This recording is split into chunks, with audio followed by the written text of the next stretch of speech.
काशीपुर नाम के एक गांव में रामू नाम का एक किसान रहता था। वो बहुत ईमानदार और दयालु था। वो दिन भर खेतों में मेहनत करता था और उसी से अपने परिवार का पालन पोषण करता था। रामू के पास हीरा नाम का एक बैल था, जिसकी बदौलत वो सारी खेती बाड़ी करता था।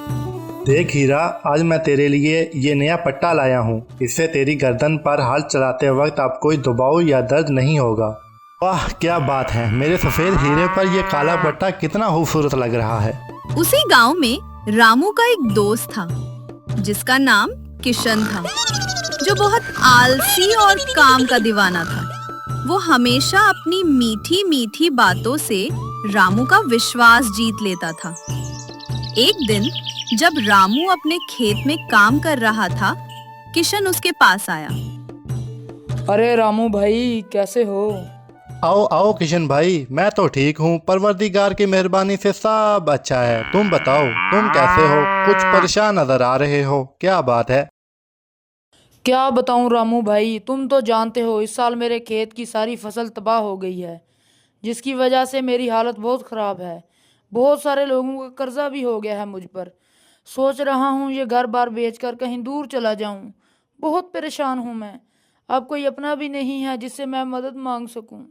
अरे किशन भाई, ऐसा क्यों कहते हो? इसमें परेशान होने की क्या बात है? आखिर हम दोनों पक्के दोस्त हैं और मुश्किल में सच्चा दोस्त ही दूसरे दोस्त के काम आता है। बताओ क्या करना है? हम दोनों मिलकर सब कुछ ठीक कर लेंगे। हाँ, बात तो तुमने बिल्कुल ठीक कही है रामू भाई। जिसके पास तुम जैसा दोस्त हो उससे परेशान नहीं होना चाहिए। दरअसल मुझे तुम्हारी एक छोटी सी मदद चाहिए थी। हाँ हाँ भाई बताओ, इसमें इतना सोचने की क्या बात है? बताओ मैं क्या मदद कर सकता हूँ तुम्हारी। रामू, क्या तुम अपना बैल मुझे कुछ दिनों के लिए उधार दे सकते हो? दरअसल मुझे अपने खेत में नई फसल उगाने के लिए तुम्हारे बैल की ज़रूरत है। तुम परेशान मत होना, मैं तुम्हारे बैल की अच्छी देखभाल करूंगा। मैं वादा करता हूँ उसे जल्द वापस लौटा दूंगा। किशन की हालत देखकर रामू बहुत दुखी हुआ। वो दिल से चाहता था कि उसका दोस्त इस मुश्किल घड़ी से निकल जाए। उसने कहा, बिल्कुल किशन भाई, तुम मेरा ये बैल लेकर जा सकते हो। मैं अपना बचा हुआ काम बाद में कर लूँगा। मेरे लिए सबसे ज़रूरी ये है कि पहले तुम अपनी इस परेशानी से बाहर निकल सको। अगर कुछ और मदद चाहिए हो तो वो भी मुझे बता देना। किसी चीज़ की फ़िक्र मत करो, ठीक है ना भाई? शुक्रिया रामू भाई, तुम दोस्त नहीं सच्चे भाई हो मेरे। वरना आजकल ऐसी दोस्तियाँ कहाँ मिलती हैं। मैं जल्द ही आता हूँ तुम्हें ये बैल वापस करने के लिए। किशन खुशी खुशी बैल लेकर अपने घर की ओर चल पड़ा, लेकिन उसका रामू को बैल लौटाने का कोई इरादा नहीं था। उसके मन में कई विचार चल रहे थे। अरे वाह, मैंने इस रामू को कितनी आसानी से बेवकूफ़ बना दिया। वो तो बहुत ही सीधा साधा है। अगर मैं ये बैल उसे वापस ही ना दूं तो वो मेरा क्या बिगाड़ लेगा। वो मुझसे पूछने की हिम्मत भी नहीं करेगा। क्यों ना मैं इस बैल को बेचकर कुछ पैसे कमा लूं, जिससे मेरे पैसों की सारी परेशानी भी खत्म हो जाएगी। किशन ने बैल को ले लिया और उसे एक व्यापारी को बेच दिया। वाह वाह, मज़ा आ गया। अच्छे खासे पैसे मिल गए मुझे उस बेवकूफ़ रामू को बैल बेचकर। कुछ दिनों बाद रामू को अपने बैल की सख्त जरूरत पड़ी। उसकी फसल काटने और नई फसल बोने का समय आ गया था और उसके पास कोई और चारा नहीं था। रामू फौरन किशन के घर पहुंचा।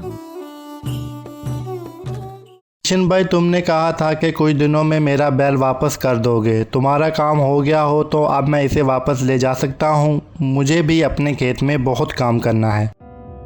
अरे अरे रामू भाई, वो आप?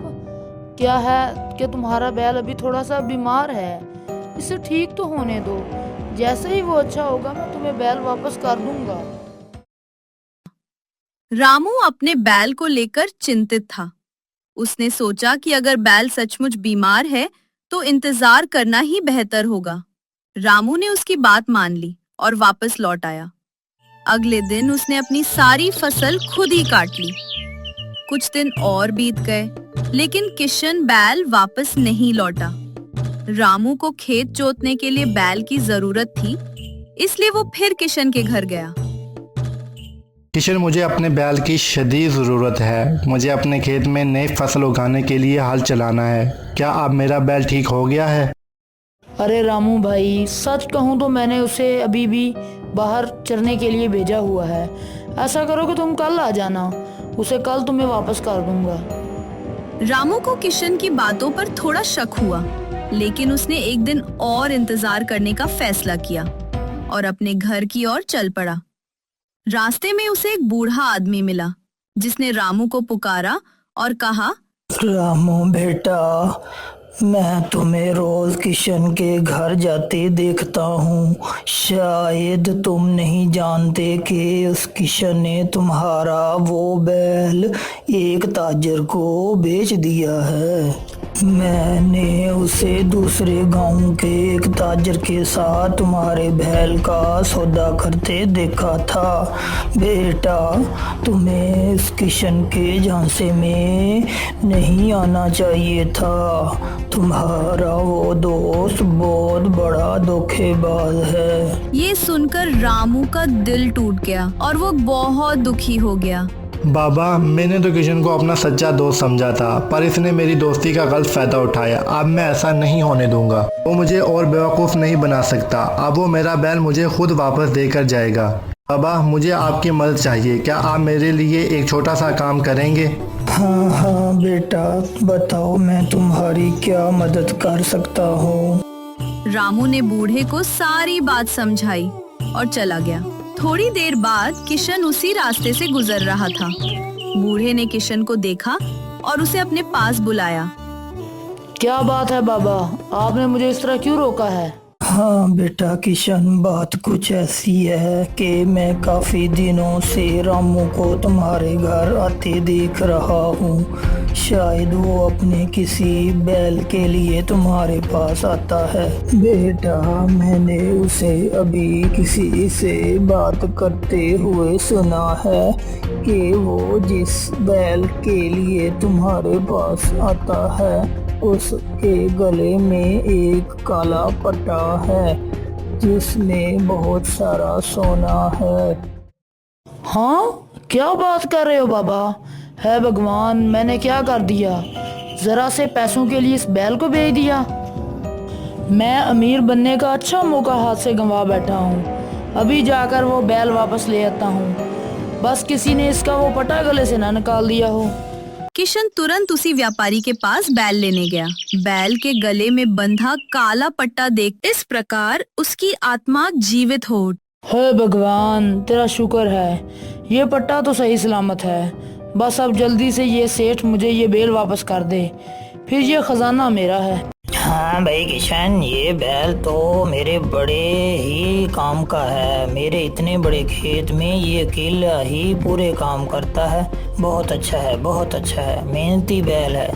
मैं इसे वापस देना तो नहीं चाहता, पर तुम्हारी इतनी मेहनत करने पर मैंने ये सोचा है, अगर तुम इस बैल के मुझसे वापसी लेना चाहते हो तो तुम्हें मुझे इसके 3 गुना पैसे देने होंगे। अगर मेरा ये सौदा मंजूर है तो बोल भाई। ये 3 गुना पैसे तो इस खजाने के सामने कुछ भी नहीं है जो इस बैल के गले में बंधा हुआ है। जल्दी से ये पैसे देकर निकलते हैं यहाँ से। ठीक है ठाकुर साहब, मुझे ये सौदा मंजूर है। किशन ने व्यापारी से बैल वापस खरीदा और घर के लिए चल पड़ा। घर पहुंचते ही उसने बैल के गले से पट्टा खोला और उसे टटोलने लगा। अरे ये क्या, इसमें तो कुछ भी नहीं है। हाय भगवान, वो खजाना कहाँ गया? उसी समय रामू अचानक उसके घर पहुंच गया। अरे भाई किशन, ऐसा लग रहा है कि आज तो मुझे मेरा बैल वापस मिल ही जाएगा। क्यों? अरे रामू भाई, बिल्कुल सही वक्त पर आए हो। मैं ये बैल लेकर तुम्हारे ही पास आने वाला था। अच्छा हुआ तुम यहीं मिल गए हो। ये लो अपना बैल। किशन, पर इसके गले में एक काला पट्टा बंधा हुआ था, वो कहाँ गया? पता नहीं भाई, शायद वो कहीं खो गया है। ओहो, अच्छा, चलो अच्छा ही हुआ। काफी पुराना हो गया था, मैं भी इसे फेंकने ही वाला था। यह सुनकर किशन हैरान रह गया। उसे समझ आ गया कि उसने जो ब्लैक बेल्ट रखी थी वह सिर्फ एक रद्दी का टुकड़ा थी। मुझे माफ कर दो रामू भाई, मुझे अपनी गलती का एहसास हो चुका है। मैं जानता हूँ कि मैंने तुम्हारे भरोसे का गलत फायदा उठाया है। मुझे माफ कर दो रामू भाई। किशन, मैं हमेशा तुम्हें अपना सच्चा दोस्त मानता था। मैंने तुम पर भरोसा किया, लेकिन तुमने मुझे धोखा दिया। दोस्ती का मतलब ये नहीं होता कि हम अपने फायदे के लिए दूसरों का नुकसान करें। किशन को अपनी गलती का एहसास हुआ और उसने रामू से माफी मांगी। रामू ने उसे माफ कर दिया, लेकिन उसे समझ आ गया कि हर किसी पर आंख मूंदकर भरोसा नहीं करना चाहिए। सबक: दोस्ती में ईमानदारी सबसे जरूरी है। धोखेबाज को आखिरकार खुद धोखा ही मिलता है।